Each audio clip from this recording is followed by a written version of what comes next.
Thank you very much. Thank you. Good afternoon, everyone. We have an hour together. My name is Carl.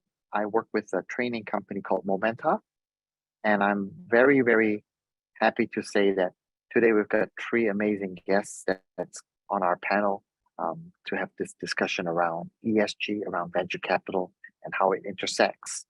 So, first, there's three gentlemen here. Two are from the US and one's from Zurich. Ray Raymond is actually from Zurich. He's a Eagle Venture general partner. And all three of these distinguished gentlemen are businessmen, entrepreneurs who are now in the venture capital space. So Raymond is originally from South Africa. He now lives in Europe, in Zurich. And then we have Wade. Wade was formerly a military captain, a war veteran, a businessman and entrepreneur. At one point of his career, he was with Boston Consulting. He also is an entrepreneur and also a general partner. He is based out of Dallas, Texas. And finally, we have Wes.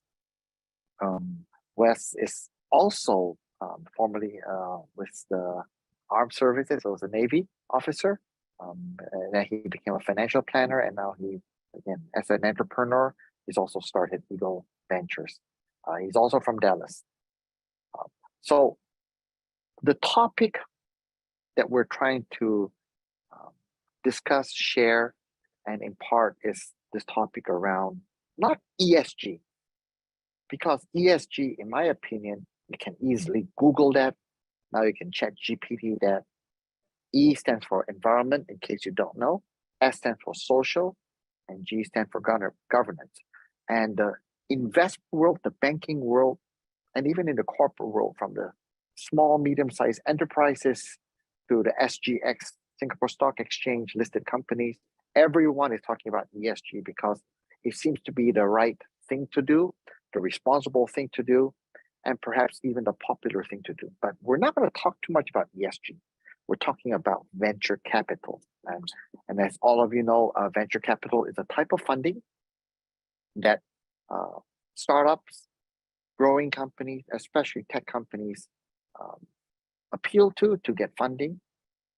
And once that funding is happening, then there's on its pathway to some kind of a monetization event or an exit, like a trade sale or perhaps even an IPO. In Singapore, as you guys know, examples of this are plenty, but perhaps one of the most famous ones is Grab, right, which has gone through a listing in the US. So the topic today is about ESG and venture capital. How do they intersect? So I'm going to ask my distinguished guests some questions. I encourage you to also eventually, or even write some questions on the chat, and we will take it as we go along. So my first question is this, and maybe I'll direct it to Wes. Wes, this ESG is a popular thing now. Environmental, social governance, and the venture capital component of that. Perhaps, Wes, you can share what do you guys tend to focus on within the ESG space, and perhaps even give an example of why you got started and how you got started. That gives our audience a little bit of an appreciation for how you guys go about doing your business. Wes, over to you. Please Thank you so much, Carl. Speak. Thank you so much, Carl. Really appreciate being with you today. And we, as you described, we invest in early stage technology companies. And from an impact perspective, we're right in the middle of a river of a new, we would call it a new breed of social entrepreneur, where over time, environmental, social, and governance investing, where entrepreneurs were trying to figure out how to do good with the businesses that they are creating, have continued to progress to a place where we're really focused on entrepreneurs who the very product that their company builds is the impact that they're having. Where there've been quite a bit of many different business models where Companies might have been trying to give away a service while alongside their main offering, or maybe they were trying to produce a hiring practice or put band-aids on things that weren't necessarily inherently producing the impact that they were looking for, but they were trying to add it onto their business. In the new generation of impact investors that we're seeing, and that we have the privilege of getting to walk with, the very product of what they're building is producing the impact that they want to have. And I'll tell you the story of juxtaposing the new breed of entrepreneur against a company that many people might have heard of that was called Tom's. The Tom's company was a shoe company, and they were birthed because in Africa, the founder went and saw that there were a lot of people that needed shoes, and they said, well, we could solve this by selling shoes to first world economies and then giving away another shoe in Africa, and then we'll solve the problem. Then people will have shoes. And the problem that developed was they were quite successful at it. They sold many shoes, and they gave away tens of millions of shoes. And they actually got to sell half of their company for $300 million. So Wes, hold on for a second. So I just want to pause for a minute. What you're saying is this company called Tom's, just to make sure the audience is fully up to speed, they make shoes, and they decided as a part of their social mission, every shoe I sell, I give a free shoes away. And they sold 50% of the company for $300 million. Nothing wrong with that. What's the issue there? So the problem came up in a couple of aspects of the Tom's business model. One is that there was an inherent tension inside of the business model that if they gave away a higher quality shoe in Africa that cost them more, it would hurt their bottom line. So they had built into their business model an inherent tension between the profit of the business of the Tom's shareholders and the impact that they were having, of the quality of the impact that they were having. And there was a second issue that when you dump tens of millions of shoes onto the African shoe economy that cost nothing, it makes it very hard for the local shoe economy entrepreneurs to compete with free. So they really hurt the local economy. And then there's just the emotional aspect of people that have been just given a shoe don't have the same dignity as ones who are able to earn and have a job and really build up a greater sense of their self-worth. So let me quickly summarize, Wes, to make sure I understand. So we're not criticizing Tom's. We love people who have good heart. They make money, they sell shoes, and they give free shoes away. Nothing wrong with that, except if I'm a Tom's shareholder, I would be encouraging my leadership team to give as cheap of a shoe as possible, because I want to increase my profitability as a shareholder. But if my leadership team gives very expensive, really good quality shoe that costs more, my profits actually gets reduced. So that is that tension of not win-win, but it's almost a win and it's being sacrificed. That's the first issue. The second issue you're telling me is, as a company, if they give free shoes to a local market in Africa, they're killing the competitors, and the local economy suffers because the competitors also hire other people. And the third thing, just to double check, is you're encouraging a culture of handouts, and you don't want to give handouts. You want people to have the dignity to earn a living and to buy their own shoes. So those are the things that makes Tom's a good company, but there may be tension, to use your word, more of that word. I like that word, tensions in that. Okay, that's a problem statement. It's a rather complicated problem statement. What's the answer? What does Eagle Venture do that is so different or rocket science about it? Maybe I'll turn this over to Wade. Wade, what's the answer to that? It sounds like it's a business model issue.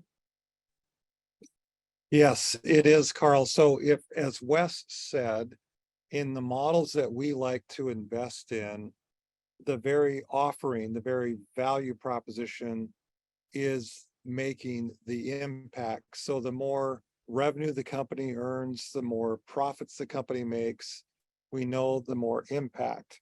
So on the diagram here on the left, you can see if we remove all of that tension, if there's full alignment. Now, every Sorry, time you I don't see the slide. I want to make sure we have the slide. Who's sharing the slide? I am. Okay, so I see the significant impact slide. I don't see the.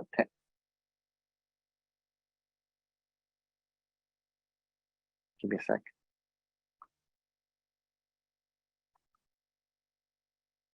We just want to make sure everybody's on the same page on the slides. No, no.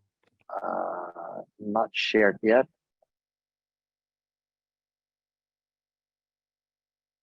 Yeah, so as Wade is getting this slide share going here, I just want to quickly summarize. People who have good intentions and people who have good heart sometimes could actually hurt the bigger picture unless you actually have the business model right.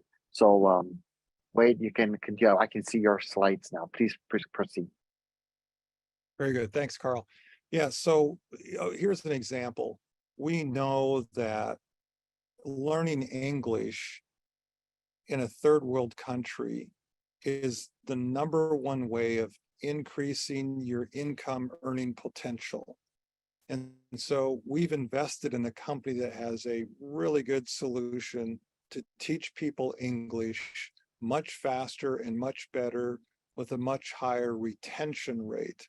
And they've won numerous awards as the very best method for learning English. And it's a very low-cost platform compared to historical methods of learning English in a classroom or going to an office facility and sitting down in front of a computer and putting on a headset. So this company's very product is selling English learning lessons. The more revenue, the more profit, we know that the more people are trained. And one of the tricks is to try to shift the economics so that a company that wants to hire people, let's say in a call center in Malaysia, Carl, but they want them to speak English to answer calls from English-speaking customer areas. If they're willing to pay for the training, or if they're willing to pay a recruiting fee, we can now shift those economics to where we can train the people at no cost and increase their income earning potential. And therefore you can see there's absolutely no tension at all. There isn't this conflict of the more we train people, the less money we make, like we saw in the Tom's shoes example. So what we focus on investing in is the value proposition that has an impact, that either extends healthcare to people that don't have it, that gets people out of freedom that were in a trafficked situation, or provides economic opportunities like upskilling, increasing income potential, making things run more efficiently, etc. And so that's the big difference, is that everything is in alignment in the most mature method of impact investing the way we see it. So just in conclusion, just because you have a good heart and you've got a good business model, it doesn't mean that the business model is aligned to what the heart wants to do, which is the impact. And what you guys work with is you work with companies and identify those opportunities and look at their business models and try to get some alignment. And in the case of the English language technology company, you get companies who want to hire good English speakers to pay for those lessons. Fascinating. How do you, and I'll direct this question to Ray, how do you find the entrepreneur? What do you look for in the entrepreneur? What, everybody and their grandparents has got great ideas, right? How do you, what's the first 2 or 3 things you look at, Ray, and how do you guys go about discerning what's the right company to invest in or what's the right people to invest in, especially in early stage, right? Okay, thank you for your time today. The thing that we're looking for is we're looking for entrepreneurs with passion, because passion is necessary to have audacious entrepreneurs who go and change the world. So the passion is very important, but we balance it also with discipline. So we say, okay, what is the business plan? How is it going to impact what you're suggesting? But I want to be able to see that there's a lot of energy, there's a lot of passion. And the entrepreneurs that we're looking for, it would be great if they had some experience. It would be great if they have numerous, preferably failures where they've learned a lot, because obviously with failures comes a huge learning curve. So these are the kind of people that we try and come alongside. And then we, of course, as entrepreneurs ourselves and having lots of these kind of failure experiences and good experiences as well, we try and come alongside and encourage and compliment and teach. And that's the kind of model that we have. Ray, thank you. So passion, I'm going to continue asking Ray. So Ray, many people have many passion. So it sounds to me like you're looking for someone or a group of leaders who want to change the world and have big, audacious goals. But it also sounds to me like the example that's been given so far, because in the E, S, and G, G being governance, S being social, and E being environment, climate, global warming and all that. Tell me, Ray, is it more on the S that you guys tend to focus on, Eagle Ventures, and why so? The thing is, I think by default we focus on the S, because the thing that really we focus on is human capital. I think to a certain extent we have an impact on the environment in the sense that if I can take somebody out of poverty, by the very nature of their position, they then would have a lower impact, a lower carbon footprint. So I think to a certain extent we do speak to the E, but not as directly as, for example, carbon trading or anything like that. So I would say that we focus on the S, and it's human capital. That's in essence the equity that we try and leverage into a successful enterprise. That brings me to my next topic. Then I'll rotate around a little bit and maybe West. So what is the sweet spot for Eagle Ventures? You're a venture capital fund. You're based out of US and Zurich, not in Asia yet. We'll see what we can do about that. But what is the sweet spot for you? Now, taking off where Ray has mentioned about the ESG, the S, I can understand it now. You're all about human capital, human flourishing. What kind of sweet spots or themes do you tend to look at in your investment ethos? So there's three themes that we're focused on. One is combating human trafficking. Of the 28 startups that we've had a chance to journey with, 6 of them have been focused on a direct effect on human trafficking. There's 50 million slaves in the world, and we really get excited about entrepreneurs that can have a direct effect on either labor trafficking or sex trafficking, training and trying to turn the dial in that fight. A number of healthcare startups, innovation and access for healthcare, and then the third is economic opportunities. It is hard to get around. Jobs are so life-giving to so many people. The dignity that comes from jobs, the ability to earn a living wage, but also the entrepreneurs that are trying to solve problems, helping entrepreneurs get funding, helping entrepreneurs be able to exit their businesses. We have a lot of passion for entrepreneurship to be able to lift socially. Those are the 3 areas that we're focused on. So Wes, I'm going to continue drilling on this now. Health and medical. Are you talking about like biotech inventions? Can you give an example of healthcare? I presume it's not making a new cancer drug or a new medical diagnostic. I mean, can you explain a little bit more? Because ESG and health, it's a little bit quite different, right? So what do you mean by that? Healthcare. A good example of a company that is where the impact is built into the offering in this virtuous cycle is a company called LiveFull. LiveFull came at the problem of 1 million people each year are dying roughly from malaria. And they came to the problem and said, how do you solve the malaria problem for people who are living on $3 a day in an African context? And the founder was from Nigeria, and they built a natural bug repellent for people that were living on $3 a day. And they're actually going to market at scale in Nigeria, selling to people who normally you would think, oh, somebody who lives on $3 a day or $6 a day, you're going to have to give them the solution. And they're proving that that's not the case, that people are willing to, as soon as they're able to deal with the very basics of housing and food, they also want health. They want to be able to invest in their health. And it does actually expand into solutions around the more other diseases as well. But Live Full is one of the standard barriers of they've built around making an impact from day one. And every time they sell, somebody is being protected from malaria, or somebody is healthier than before, and really about health access for those who don't normally have it designed for. That's very, very direct. And I think you guys, as a venture capital firm, you find a lot of people pitching to you all the time.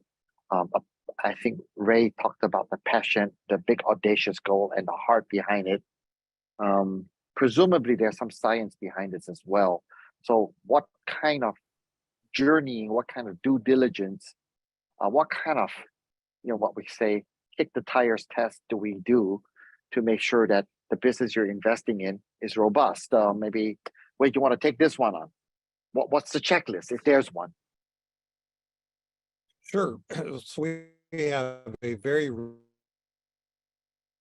where we take them through various stages of diligence. It's really easy to like an entrepreneur. It's really easy to be drawn in by their passion. I want them to have that, like Ray said, but then we also want to know that it's a rock solid strategy, that the financial model that's very detailed that we ask them to use is shows how much capital they need, all the typical metrics of the customer acquisition costs, lifetime value, gross margins, et cetera. And then we take them through a whole bunch of leadership principles and skills assessments and so forth. So we have a very rigorous process that we always tell the entrepreneurs that as they enter our diligence process, we know this is a lot, but we hope it's going to be really helpful to you and a real blessing to you. So whether we invest or not, all of them ideally walk away and say, wow, I learned a lot. I'm really going to refine my plan and my strategy based on the process that I went through. It's very consultative and walking with them through the process. And so you're right, Carl. It's got to, we're looking for the passion oriented around impact, but also everything else has to be in place, because our commitment to investors is significant returns and significant impact. And because there's no tension, we want to deliver on both of those and deliver well. Thank you. Thank you. So there is a science, and you guys are trying to find that sweet spot between what Ray talked about, passion, visionary, big audacious goals, and a strict discipline behind this. I want to just be a bit blunt here. So you talk about financial goals. How do I measure impact? What parameters do you give the company that you're investing in? Is there a dashboard that you insist on? How do you measure impact? Because we're talking about impact right now. And in fact, I'd like to start to introduce this terminology, impact investing, rather than ESG investing, because ESG investing perhaps could be almost after the fact, right? So how do you measure impact? Wade, or what do you do? Can you give an example of impact and measurement of impact? Yeah, so if you think about a lot of the ESG scorecards, they're pretty complicated. In our case, because the value proposition is the impact, we typically have one overarching impact metric per company. So with Live Full example that Wes gave, it's how many people are being protected by malaria. So we can count the number of customers that buy the malaria protection, and that is real impact.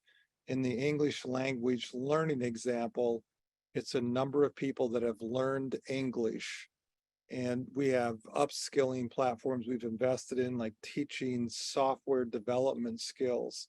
It's a number of people that have tested to be proficient at specific software development skills. It's, if in a recruiting model where the company that is trying to recruit people that pay the training platform a recruiting fee, we now know that it's a number of people that have been upskilled and landed a higher paying job. So typically there is a one unified metric that entire company's strategy revolves around. And then so of our 3 core initiatives that Wes mentioned, the Economic Opportunities Initiative, Healthcare Initiative, and the Freedom Initiative of getting people out of human trafficking, there's only about a dozen metrics. Number of people that were sex slaves that are now free, number of children that were child soldiers or child laborers that are now free. And so we have a number of metrics, typically one from each company, that is the primary metric. Now it becomes really easy to measure, and now it becomes really easy to communicate our overall impact to investors. And our goal as a venture fund is to impact 1 million people's lives. So we're really investing in human flourishing. That is our core investment thesis.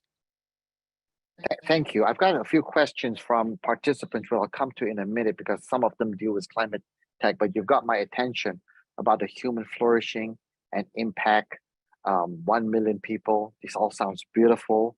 I'm Indonesian Chinese, and we come down to dollars and cents. Have you guys made money? I'll direct this maybe to Wes.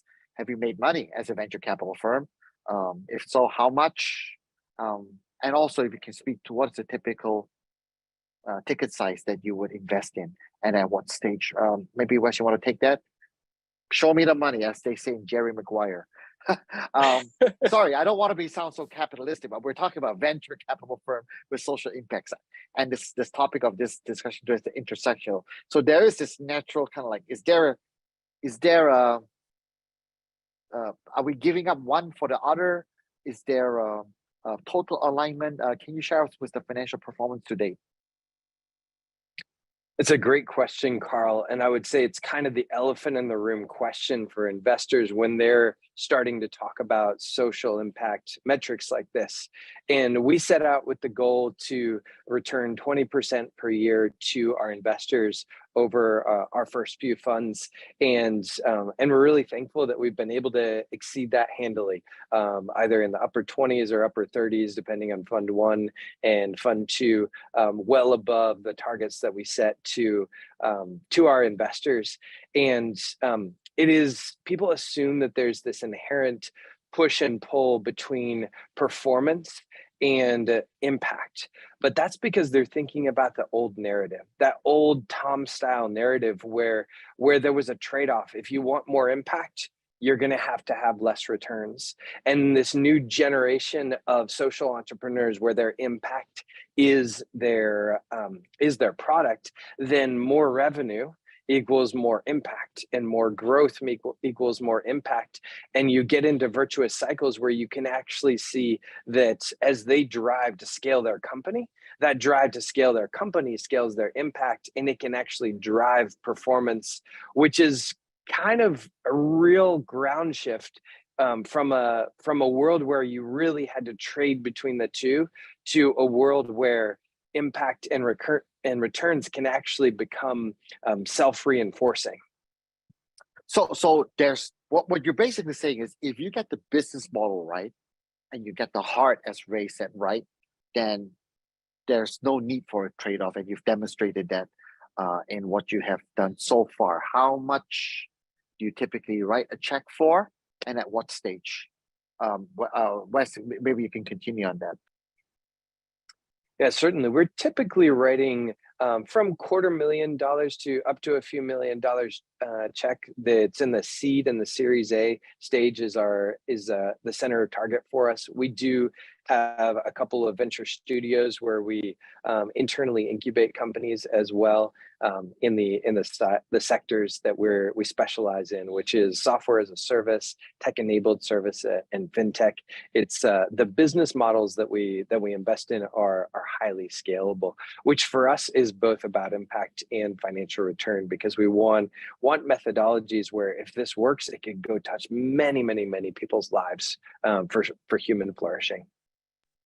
I don't want to shortchange or circumvent people who's got heart for philanthropy. I think donations and giving is an important part, especially in Singapore, which is a very prosperous country. We're very, very blessed.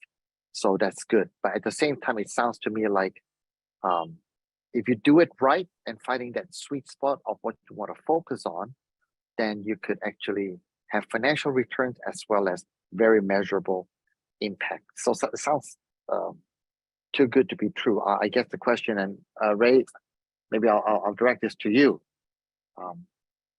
Is it 10 out of 10? Are you always successful? Perhaps we can learn, as you guys said, as entrepreneurs, learn from some of the not so successful stories or even failures. Any thoughts on that? Is it perfect betting average so far?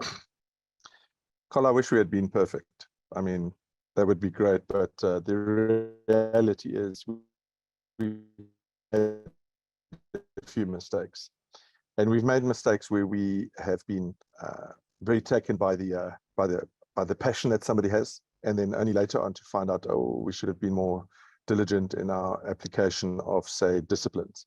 So, we would have somebody who does a brilliant presentation on stage, great casting of vision, and then as we invest in them, and then we start walking down the road holding the investor's hand, sitting on their board, only to find out that they're not really sure what a sales pipeline is. So out of these mistakes, clearly we have built a more robust way of evaluating the opportunities that we do pursue in the end. And so we have the likes of Wade, who comes from Boston Consulting, and I'm very thankful to have someone like him, because I've learned a lot from him, because he has some fantastic templates and skills in this kind of area, and we try and make it more and more robust, so that when we evaluate a whole team, we evaluate their skills.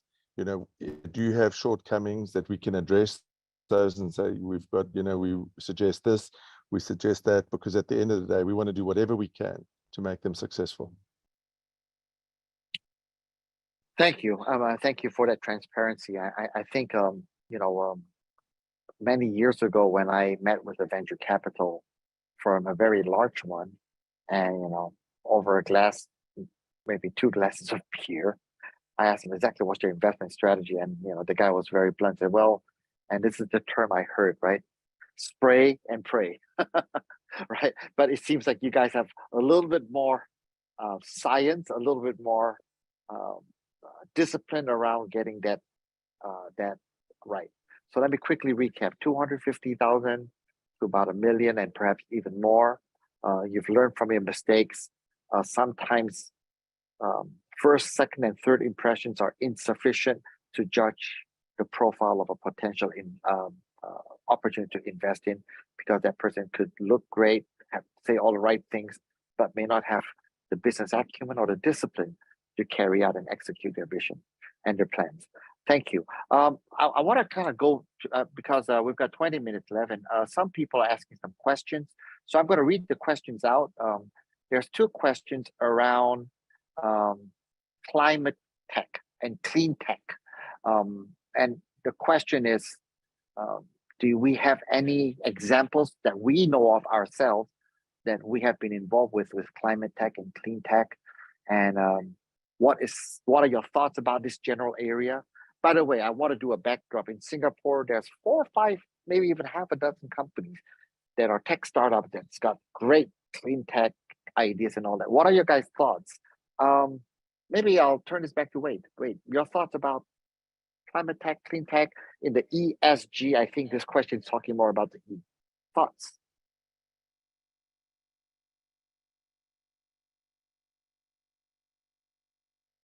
That's Wade. Yes. Do we do anything in clean tech and what is our opinion about clean tech and climate tech? Because there's considerable interest in Singapore, being the fact that we're on the equator and we're in the privilege of an aircon room right now. But right, you walk out there, it's you don't know if it's global warming or it's just hot weather. But yeah, so your thoughts about that? Yeah, we're focusing on human flourishing, and as Ray mentioned, when we lift someone out of poverty, generally they embrace a cleaner lifestyle, and cleaner tech is an outcome. There's a positive environmental impact, but we don't, as a venture firm, seek out clean tech investments. We're primarily a software investment firm or tech-enabled services, which has a lot of scalability and repeatability. So we're focused on just helping people improve their lives, and not focused on clean tech. So it's not an area of our expertise at all. Thank you. Actually, I think that also that question is also a very interesting one from a positioning point of view. And I've got nothing against clean tech and environment tech, but to reverse, um, global warming, that's a god level task. And what you guys are looking for is you're looking for one at a time, an individual that's raised out of poverty, an individual that's getting a higher salary, or an individual that's able to afford healthcare. Um, and so as a result, it provides a very measurable return. Um, thank you. Thank you very much. Carl, if I can just add one more Yes, point. please, Ray. We were talking about if we'd made any mistakes, and then this obviously goes straight to it. We try and invest in areas where we have expertise. And one of the reasons why we don't go into, for example, clean tech is because we don't have expertise in that area. Not because we invariably have an issue with the tech as such. It's just, we stick to the knitting that we know. Focus on what you know and go for core competency. The one question that's asked here is this: thanks for sharing the success stories, which are very inspiring. As success is celebrated, can you share one specific example of a failure and the lesson learned from that failure? And maybe I can just take what you just mentioned earlier on, what Ray mentioned earlier on, and I'll ask Wade about that example of this inspirational person who's got very good charisma. What's the learning lesson there? And how does it help you guys as a venture firm moving forward? Maybe you can share the background of that company and what it was trying to do, and the lessons there, because this is a not so successful outcome of an investment point of view, but I think social impact is still debatable. But go ahead, Wade. Sure. Yeah, this was an entrepreneur we were very impressed with. Like Ray said, she presented extremely well from the stage. She won a pitch competition, and she had developed like 100 very slickly produced videos that helped children understand the dangers of bullying. So it was an anti-bullying curriculum that was all in English, styled for American children, which we really liked the impact of that. And so, and she was trying to sell to public schools. And so I was, asking her about her sales pipeline, and, how many schools have you presented to overall, kind of the first stage, how many, have a budget, how many are really interested, do you have a rollout timeline? Just walk. She said, like, what do you mean by sales pipeline? And I was talking about marketing and how do you do marketing support, and what kind of channels can you work through to reach more schools, and like school associations, teachers associations, etc. And she really didn't understand marketing at all. And so, but there was that issue, but plus she suffered a lot of health issues where she wasn't able to work on the company very much. And then COVID hit when all the American public school children were sent home and were all homeschooled. So there was no bullying going on. And so it was a combination of all those things that we've written off the investment, but we still have the value of all the videos and all that. We could still use that for impact. But one of the lessons that I learned from that is that we didn't have a scoring methodology for all of the various skill sets that are required in the entire management team for what I thought would be a successful company, what was required, everything from, financing, accounting, sales, marketing, product development, et cetera. So I created a scoring algorithm, a Likert scale, 1 of no experience to all the way to 5. I've held a professional role in this in my professional career. Like I was a chief marketing officer. So I'm a 5, an expert at marketing, for example. And so we developed a whole bunch of management team scores on entrepreneurial mindset, number 1, the management team skill sets, the background experience, et cetera. And that's helped us really tighten up our diligence. And again, we use that as a way of encouraging management teams of, hey, you don't have to have all these skill sets present for us to invest, but together we want to understand where the holes or the weaknesses are in your management team so that we can help, walk alongside you and shore up those areas of inexperience or weaknesses. But we would have understood much more about how to help this particular entrepreneur in the very early days had we walked into that investment with that full understanding. So that was a redirect to help us with our diligence. But so far of all of our investments, that's the only one that we've written down. There's still value there. There's still a chance that a phoenix could rise from the ashes. But we went ahead and just wanted to manage the valuations and write that one down. So we're not calling it dead yet. Thank you. So just coming back to your checklist, it sounds to me like you have an impact checklist. It also sounds like you have a business model checklist, and now you've got an entrepreneur acumen competency checklist, and you try to blend all that together and try to find entrepreneurs who has that upside potential. And you're talking about writing off 1 out of the many investments. I think I've read in your deck, they've got a 20 plus or so. So that's not too bad. That's a very good shooting average. Here's another question, and maybe I can ask any one of you. Maybe Wade, you can continue. You write it off. So when do you sell? When do you exit? Do you wait for a Series C, Series D, or an IPO or trades? I mean, what are your thoughts about how you calibrate a monetization event for your fund? Because as investors, if I was an investor in the fund, I'd be looking for a return on investment, not just on paper, but actual monetization value. So what are your thoughts? Wade, maybe you can continue to address that question. And by the way, as Wade is kind of calibrating his answers, I'd encourage anybody who still wants to send in some questions. We've got about 10 minutes before we wrap up. Yeah, exit. What's the exit plan?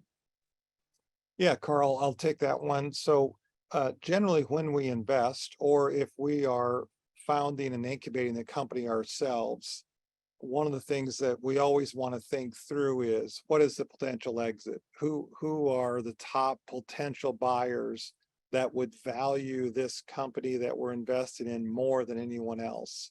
How would it affect their market cap and their value, et cetera? And so we always have exit in mind. And also, we usually think about the yield curve of, if we're trying to achieve a certain annual return, what does that look like? The longer we hold an investment, the more it needs to be sold for, right? And there's also just kind of general market timing and opportunity. And so one of the companies that we incubated a few years ago, we ended up selling it within just 16 months of closing the seed round, far earlier than I had planned as the founder of the company. But it was because of an opportunity of COVID that came up. We had a Series A term sheet from JP Morgan. This is a fintech that was, the very first month I started the company, we started engaging with JP Morgan, showing them what we were doing, almost doing like a build to suit. They would say, could you do this with your platform? And then we would build that for them, et cetera. Well, the idea was they were going to invest a very large Series A. They were going to license the platform from us, and then well down the road, if all was successful, then potentially buy the company. But when COVID hit, same thing. There was this opportunity now in this case where it hurt us on the anti-bullying curriculum example. COVID was rather beneficial here because so many companies were looking to raise capital or to sell their company or have some sort of capital, type event. Speaking of private companies, that JP Morgan made us an offer to acquire the company. So I went back to I had promised investors a 75% annual return because I was really bullish on this company. And so I literally told JP Morgan the pricing needs to be this for me to sell now to hit my return targets for my investors. So that's an example of typically an entrepreneur will know when the timing is right because of the market forces and the opportunities. We have one investment right now that has 3 companies that are all aggressively pursuing the company. And it's like, all right, let's get a competitive auction going. This sounds like a great time. And so, but also keeping in mind, that kind of yield curve of the potential returns. And there's some real calculus involved. The more money a company raises, then the more they have to sell for in order to return the target return. And the longer period of time, the more we have to sell for to keep that IRR. So I prefer as an investor an early exit that hits my return goals than trying to hang on for a higher sale price. Thank you. I think the old saying goes in the investment world, there's never a wrong time to take profit. Let me repeat it. There's never a wrong time to take profit. And there's no need to get too greedy, especially if you're making impact and you've got your financial returns. We've got about 7-8 minutes left. I'll use the remaining time to invite anybody else who have questions. And as you guys have questions, you can type it into this chat. I will, at the end of this webinar, flash a screen with an email. My colleague Ian, you guys can reach out to him if you want to know more about the specific topic on ESG, social impact investing, and or Eagle Ventures. We're happy to kind of provide you with the copy of the slide deck, and I think IBF can also provide that. One thing that made a huge impression about what you guys shared with what Wes said, what Ray said, and what Wade has shared is actually the entrepreneur, him or herself. They got to have the passion, but they must also have the skill set. Wade, what if they don't have the skill set, but they've got a desire to learn?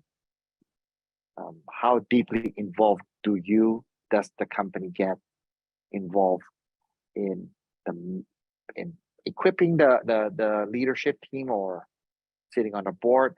Can you share with us a little bit of how much hand-holding is being done, and have you institutionalized that approach? Wade, over to you. I'm sorry, Wes, over to you, Wes.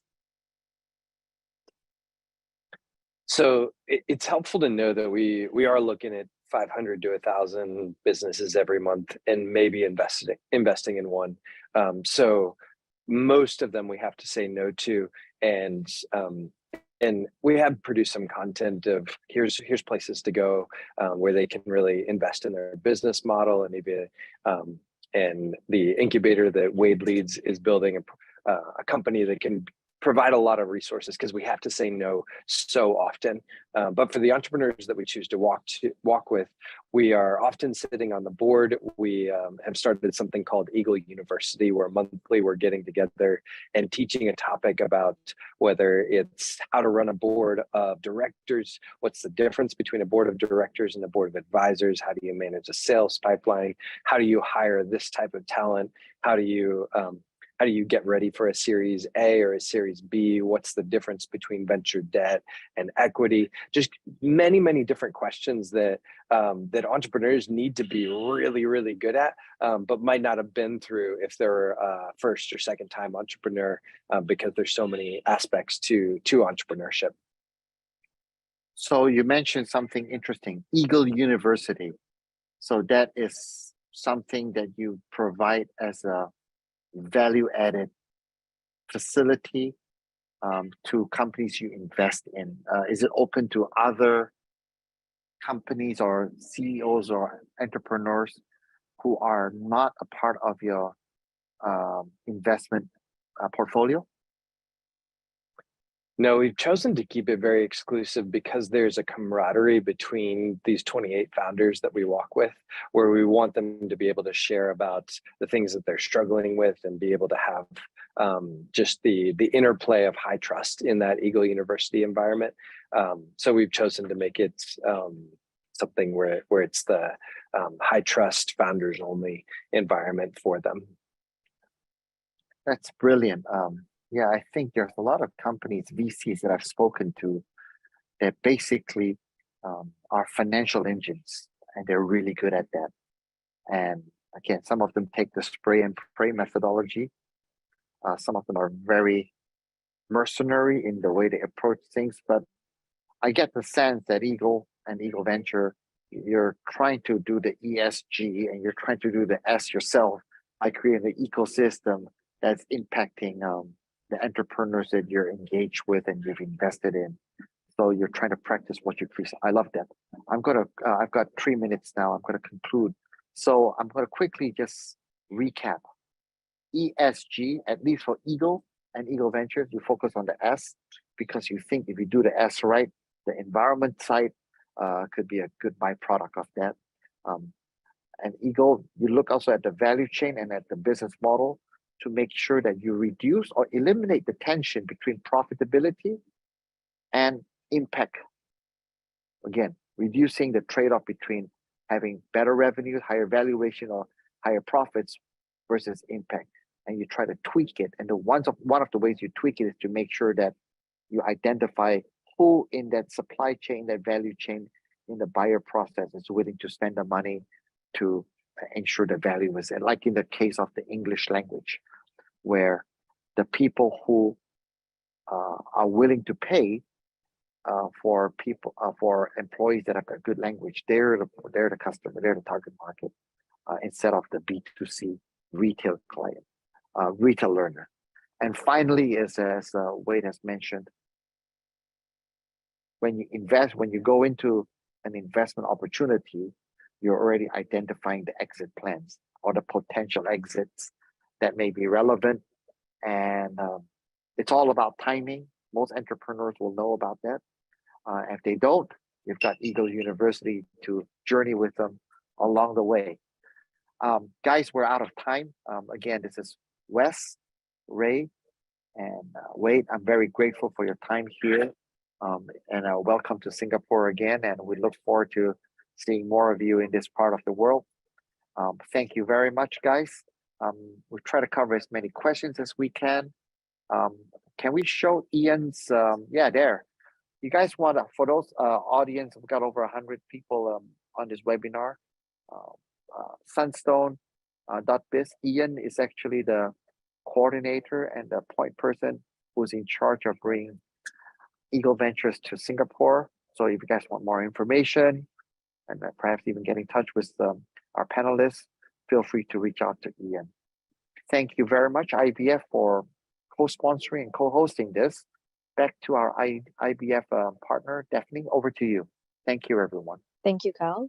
Thank you to our panelists for the wonderful session. We have now come to the end of our session. Please do feel free to check out IBF websites for our offerings, okay, to support you in your financial industry career journey. You can also email Ian as seen on the website. Okay, till next time. Goodbye. Thank you, everyone. Bye-bye.